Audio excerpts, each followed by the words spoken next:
James from All Hail Internal Combustion. Back here, got our shop straightened out, found our number stamps. We're ready to pull the bottom end of this apart and see what's going on down below. So we're starting to stamp number 2. Did a tester there. And I jump over here to number 1 and just put a number in all of them in the same direction so we know the orientation that they were in, and we'll put the caps back on the pistons when we pull it out. So got our number stamp here. Number 1, I'm stamping them all in the same direction from orientation of the crank.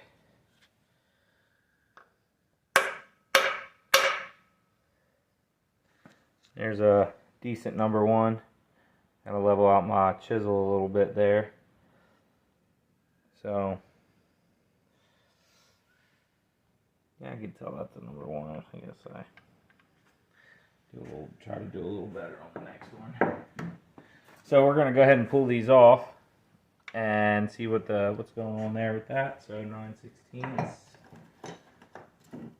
see how tight these are.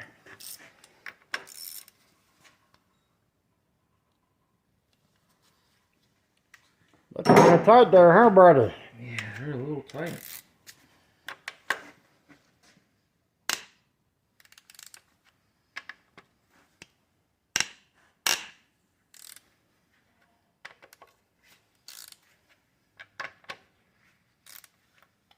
Relax.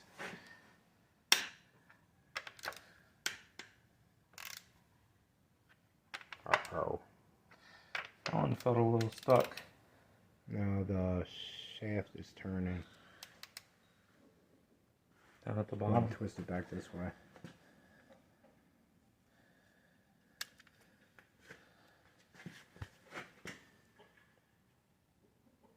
Yeah, it's not good. Dun dun dun. I'll leave that one out. Let's inspect this other one. Let's get it out of the way.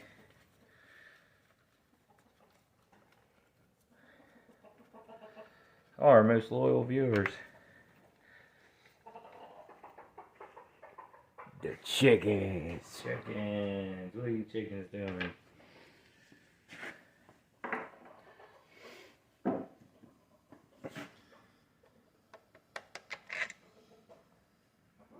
So far, so good. Not too bad.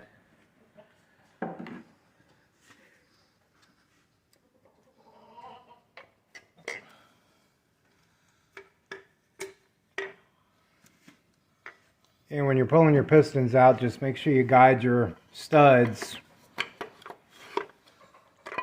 past your crankshaft so you don't scratch it up. You can put pieces of tubing on it or rubber hose or something like that. Let me get down here and get ready to catch this piston. There you're like almost there. There we go.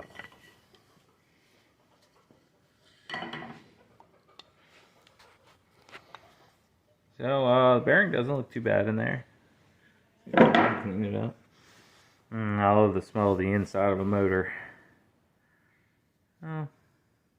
That looks relatively happy. Small pitting in it.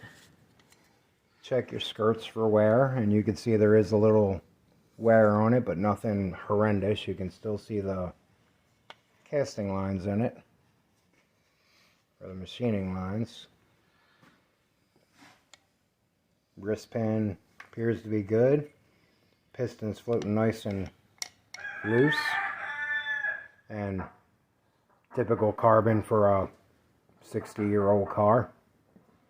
So that one's looking good. Now we're going to figure out how to get this spinning bolt out of the other one. Be right back. Okay, so we broke out the impact gun and it busted it loose without spinning and hogging anything up down here, but we're curious to why that one decided to lock up. So, you know, short of grabbing vice grips, that would have been a last resort. I would have maybe applied heat next, but the impact did the job actually pretty nicely. So we're going to have to double check and see what's going on here, make sure that's not going to be a problem in the future. But let me take this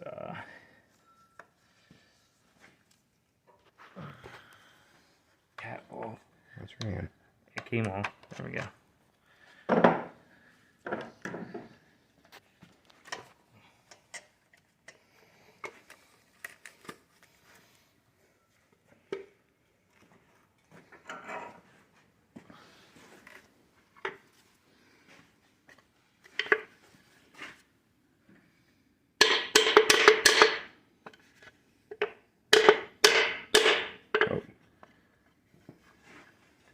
slide that up. Got it. I didn't realize it was floppy. Alright, so pretty much same thing. Little wear on the skirts. Both sides, but nothing catastrophic. Skirts are still intact. Loose con rod. And we will have to pull this bolt to find out what's going on there. Be right back. Alright, so here's our connecting rod journal. And as you can see, other than a little bit of grease on it, it looks pretty good. We'll polish it up before we put it back together. Oil holes sort of look chamfered, but not too much. So we're going to go ahead and spin this thing completely over, and we'll take a look down the cylinder bores.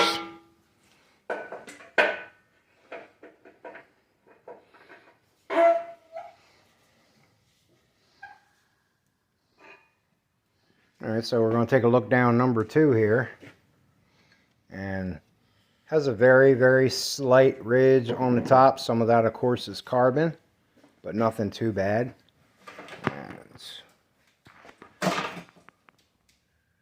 a little bit of a mark there from sitting for a while. This, you know, I got a feeling with this engine in this car, it sat, somebody messed with it, it sat, somebody messed with it, it sat. We bought it after it sat. Yeah, it's too much. Put out that light. But you really can't see any cross hatching going on in there anymore. But we do plan to clean the cylinders up before we put it back together, get new rings and all that. So we're going to go ahead and flip her back over and do some happy time-lapse stuff, and I'll try not to kill y'all with the music volume this time when I do the time-lapse stuff, because I know I probably made some of you mad last time.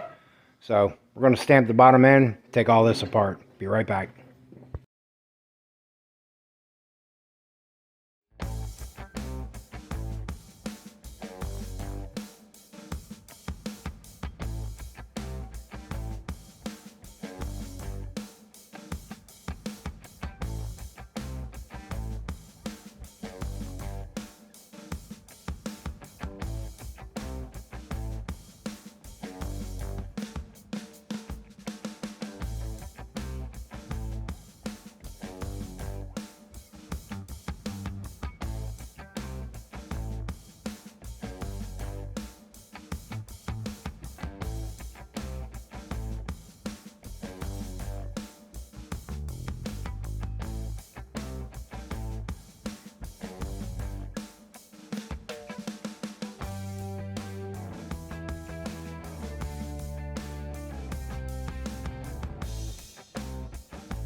So we're back, taking care of the mains now. It's important to note that typically they're stamped what number they are. So 1, 2, 3, you can barely see 4, and 5, you cannot screw that up. So we're gonna go ahead and break this loose, outside in. So, oof. I think this is a different size. It is.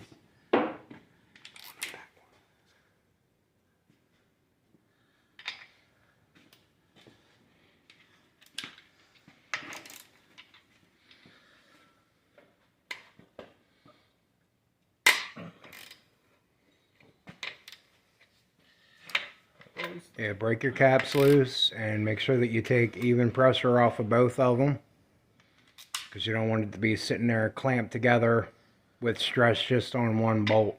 It'll keep your block happy. Now we're gonna go back to these two.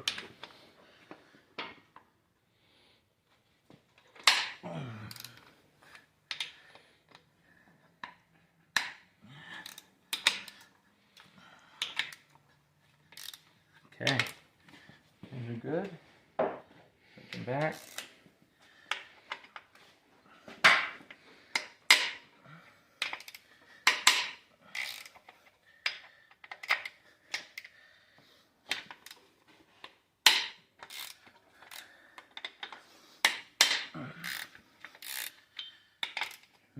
God, the smell of the inside of an old motor. This is what they should make smell-o-vision for. Yay, smell-o-vision. All right.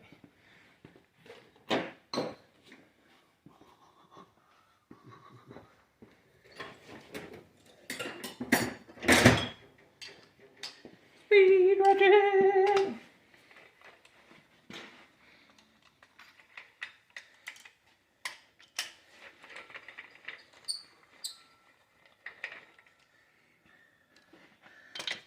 Take all these off, and I'll switch the socket. And take notice how your bolts are coming out. Make sure they're coming out nice and smooth. If you have any that are kind of grabby, you need to check your bolt threads once you get them out. These feel great. They're smooth, and they're releasing more smell. There's probably some 60-year-old oil hiding in one of them bolt crevices. Yummy.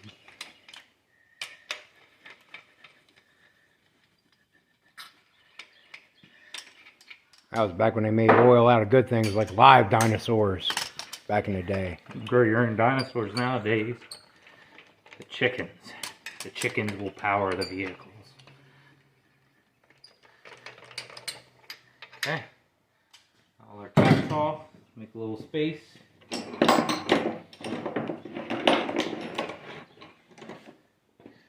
For our caps. Hey. There you go. Pull your bolts up and use them as levers to wiggle it off.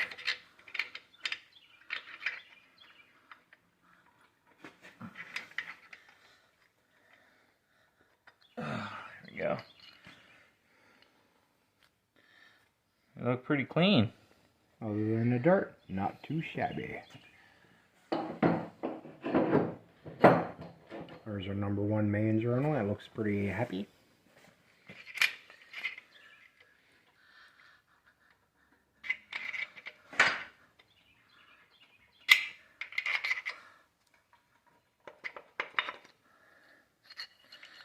Nice and happy. His mains look healthy. Yep, mains look good and smell great.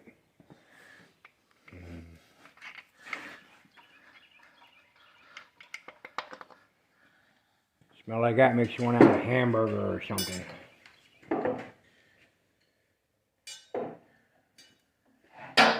Oh, looks good. You want to spin the crank or? Yeah. You do that by hand now, brother. Oh, you ain't, that one ain't coming off with the wiggle. And probably neither is that one. Yeah. Hammer.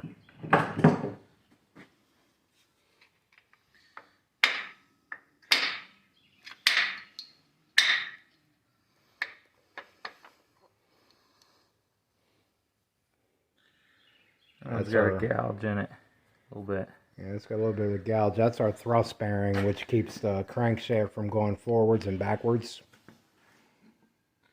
Yeah, on the side there. Yeah.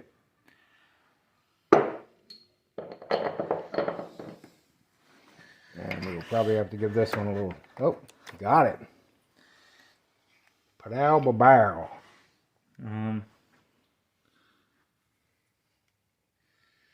So yeah, there's our seal at. Is that burnt in there? There's probably the culprit of our oil leaking. It's pretty flattened out. Yeah, when we put this thing back together, we're going to be putting a one-piece seal in it. So now he's going to go ahead and lift the entire crank out of it. I'm going to set it over there with the heads. Which in a Pontiac probably weighs about 64 million tons. No! Bearing's falling out the bottom. Number 2. Wow. Bearings are all still in here. Okay. So, there's our bearings. A rope seal. I really want to pull that rope. Let's pull the rope seal out so we can check it out. I've never dealt with one of these before, so it looks like an exhaust bushing gasket. Yeah, look how that, some major oil passages in there. And the bottom end of this looked like it was in pretty good shape. Nothing would indicate to me that it wasn't. The bottom end was in good shape, or felt good anyway. Let's flip it over and take a look at the cylinders. Our bearings look good. We'll make a decision on whether we should get new ones or rock the old one. We'll figure it out.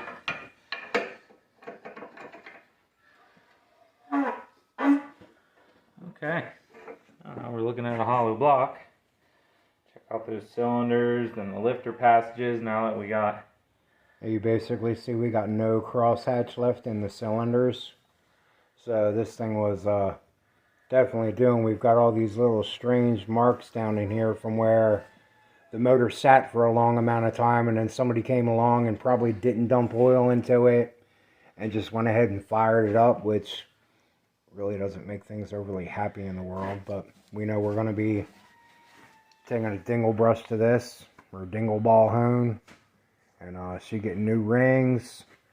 But I think the next thing on the agenda for this block is we're going to go ahead and knock the freeze plugs out of it, knock all the oil passage plugs out of it, and get it ready to get a bath and get really, really clean.